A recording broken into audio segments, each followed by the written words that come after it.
नमस्कार। घर बनाने का सही तरीका पार्ट 1 में आप सभी का बहुत बहुत स्वागत है।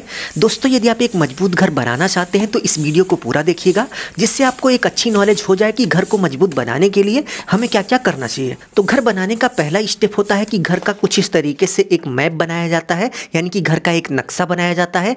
घर का नक्शा बनाने के बाद हम घर का फाउंडेशन बनाते हैं।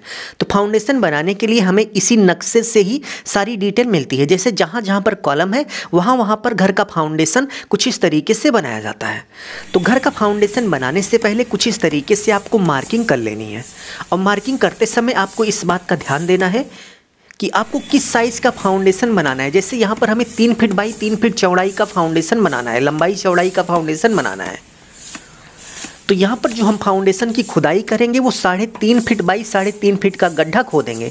यदि हम 3.5 फीट बाई 3.5 फीट का गड्ढा खोदेंगे, मान लीजिए ये हमारा 3.5 फीट बाई 3.5 फीट का गड्ढा है, तो इसके अंदर 3 फीट बाई 3 फीट का फाउंडेशन आराम से आ जाएगा। नहीं तो बाद में गड्ढे की छटाई करनी पड़ती है, इससे आपका लेबर प्लस समय और इसके साथ साथ पैसा बर्बाद होता है। इसलिए इस बात का ध्यान देना है कि जितने बाई जितने का फाउंडेशन आपको बनाना है उससे थोड़ा ज़्यादा लंबाई चौड़ाई का आप फाउंडेशन का गड्ढा खोदेंगे। जैसे यहाँ पर 3 फीट बाई 3 फीट का हमें फाउंडेशन बनाना है, तो हमने जो फाउंडेशन के लिए गड्ढा खोदा है वो 3.5 फीट बाई 3.5 फीट का है। सेकेंड पॉइंट की बात करें तो फाउंडेशन का गड्ढा खोदते समय आपको यह पता होना चाहिए कि आपको कितने फीट गहराई तक गड्ढे को खोदना चाहिए। तो यदि आप ground floor, first floor, second floor, यदि आप इस ऊंचाई का 3 फ्लोर का घर बनाना चाहते हैं तो आपको फाउंडेशन की जो गहराई है वो 3.5 से 4 फीट के आसपास रखनी चाहिए। आप देख सकते हैं कि यहाँ पर हम 3 फ्लोर के घर के लिए फाउंडेशन खोद रहे हैं, तो फाउंडेशन के गड्ढे की जो गहराई है वो 4 फीट हमने यहाँ पर रखी हुई है। तो इसी तरीके से आपको फाउंडेशन की मार्किंग करके फाउंडेशन की खुदाई करा लेनी है।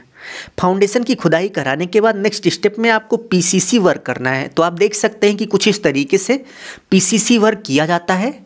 तो यदि हम पीसीसी वर्क की बात करें तो आप देख सकते हैं कि बहुत सारे लोग फाउंडेशन की तली में कुछ इस तरीके से ईंट को बिछा देते हैं और इसी के ऊपर फाउंडेशन बना देते हैं। बट भाई अब समय चेंज हो गया है, आप इस तरीके से ईंट मत बिछवाइए। ईंट बिछाना सही नहीं है, बल्कि आपको कुछ इस तरीके से पीसीसी वर्क कराना है। पीसीसी वर्क कराने के लिए आप देख सकते हैं कि आपको कुछ इस तरीके से कंक्रीट बनाना है। कंक्रीट बनाने के लिए यदि हम कंक्रीट रेशियो की बात करें तो यहाँ पर 1:8 रेशियो का कंक्रीट उपयोग हो रहा है। और पीसीसी वर्क के यदि हम थिकनेस यानी कि मोटाई की बात करें तो 10 सेंटीमीटर यहाँ पर थिकनेस यानी कि मोटाई रखी गई है। तो आप इसी तरीके से पीसीसी वर्क करा लेंगे। पीसीसी वर्क कराने के बाद नेक्स्ट यदि हम स्टील की बात करें तो आप देख सकते हैं कि कुछ इस तरीके से फाउंडेशन का स्टील बनाया जाता है।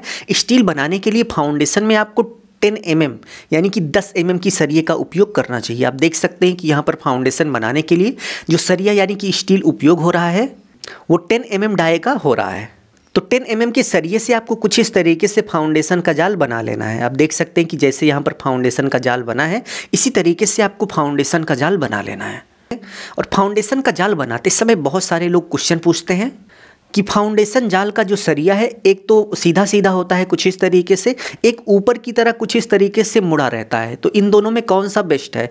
तो भाई ये ऊपर की तरह जो मुड़ा रहता है इस तरीके से, ये सबसे बेस्ट है। और यदि आप इसको बनवाते हैं तो भी कोई दिक्कत नहीं आएगी, लेकिन ये इससे ज़्यादा मजबूत है। तो फाउंडेशन का स्टील जाल बनाने के बाद आपको कुछ इस तरीके से फाउंडेशन पीसीसी के ऊपर स्टील जाल को सेट कर देना है। और फाउंडेशन स्टील जाल लगाने के बाद आपको इसी के ऊपर कुछ इस तरीके से आप देख लीजिए घर का कॉलम सेट करना है।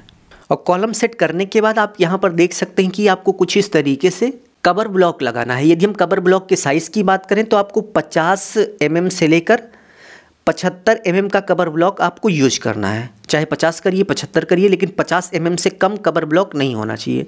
कवर ब्लॉक लगाने से क्या होता है कि स्टील यानी कि सरिये के नीचे पर्याप्त मोटाई में कंक्रीट चली जाती है, जिससे आपका फाउंडेशन ज़्यादा मजबूत होता है। नहीं तो आपकी जो स्टील है वो तली से चिपकी रहती है, तो ऐसे में आपका फाउंडेशन कम मजबूत बनेगा। तो 50 mm का कवर ब्लॉक आपको लगा लेना है। कवर ब्लॉक लगाने के बाद आपको कंक्रीट वर्क स्टार्ट करना है। आप देख सकते हैं कि यहाँ पर कंक्रीट बनाई जा रही है। और यदि हम कंक्रीट रेशियो की बात करें तो फाउंडेशन में 1:2 रेशियो का कंक्रीट रखना है, जिसमें 1 बैग आपका सीमेंट हो गया, 1 बैग आपका सैंड यानी कि रेत हो गया, और 2 बैग आपका एग्रीगेट यानी कि गिट्टी हो गया। और फाउंडेशन बनाते समय यदि हम थिकनेस की बात करें यानी कि जो यहाँ पर कंक्रीट डाली जाएगी, यदि हम उसके मोटाई की बात करें तो आपको 8 इंच से लेकर 9 इंच के बीच रखना है, चाहे 8 रखिए, 8.5, 9 कुछ भी रख सकते हैं, बट इससे कम मत रखिएगा। बहुत सारे लोग 6 इंच 7 इंच रखते हैं, तो भाई उतना केवल काम चलाऊँ है। यदि आपको मजबूत बनाना है तो 8 इंच से लेकर 9 इंच के बीच रखिए। तो इस पार्ट में बस इतना ही। नेक्स्ट पार्ट में हम देखेंगे कि हमें कॉलम बनाते समय किन किन बातों का ध्यान देना चाहिए। अभी के लिए बस इतना ही। वीडियो को लाइक करिएगा, अपना ख्याल रखिए और अपने मम्मी पापा का अपने से भी ज़्यादा ख्याल रखिए। इसी भाव के साथ आप सभी से विदा लेते हैं। धन्यवाद।